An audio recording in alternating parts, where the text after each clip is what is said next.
ఇక తెలంగాణ కేబినెట్ సమావేశం శుక్రవారం సాయంత్రం 4 గంటలకు జరగనుంది. సీఎం రేవంత్ రెడ్డి అధ్యక్షతన రైతు రుణమాఫీ, రైతు భరోసా, అసెంబ్లీ సమావేశాల నిర్వహణపై చర్చించనున్నారు.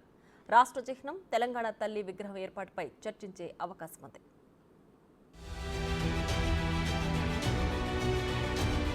శుక్రవారం సాయంత్రం 4 గంటలకు తెలంగాణ సెక్రటేరియట్లో సీఎం రేవంత్ రెడ్డి అధ్యక్షతన కేబినెట్ సమావేశం జరగనుంది. ఆగస్టు 15 లోపు 2 లక్షల రైతు రుణమాఫీ చేస్తామని ముఖ్యమంత్రి స్పష్టం చేసిన దరిమిలా ఈ కేబినెట్ సమావేశం జరగడం ప్రాధాన్యత సంతరించుకుంది. ఎన్నికల్లో ఇచ్చిన హామీ మేరకు రైతు రుణమాఫీ పథకానికి సంబంధించిన విధి విధానాలపై చర్చించి మంత్రివర్గం ఆమోదించే అవకాశం ఉంది.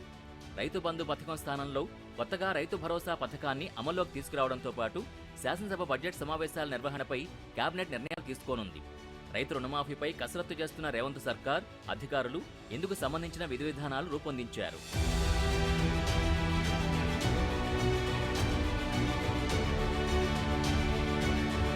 మొత్తం 3 లేదా 4 విడతల్లో రుణమాఫీ చేసేలా అధికారులు విధి విధానాలు చేసినట్టు తెలుస్తోంది. జూలై 15 నుంచి ఆగస్టు 15 వరకు రుణమాఫీ ప్రక్రియ జరుగుతుందని సీఎంఓ వర్గాలు చెబుతున్నాయి.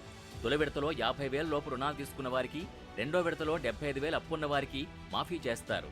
మూడో విడతలో 1,00,000, నాలుగో విడత 2 లక్షల రూపాయల రుణాలు ఉన్నవారికి మాఫీ చేసే అవకాశం ఉందని తెలుస్తోంది. అయితే విధానపరమైన అంశాలపై కేబినెట్లో చర్చించి నిర్ణయం తీసుకోనున్నారు. ఇందుకు గాను రైతు కార్పొరేషన్ ద్వారా నిధుల్ని సమీకరణ చేసే ఆలోచనలో ప్రభుత్వం ఉంది. దీనిపై కూడా కేబినెట్లో చర్చిస్తారు. రుణమాఫీతో పాటు రైతు భరోసా అంశం కూడా కేబినెట్లో చర్చకు రానుంది.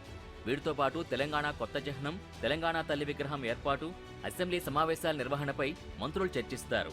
విభజన చట్టం ప్రకారం ఉమ్మడి రాజధానిగా హైదరాబాద్ 10 ఏళ్లు పూర్తి కావడంతో విభజన చట్టం హామీలపై కూడా చర్చించే అవకాశం ఉంది.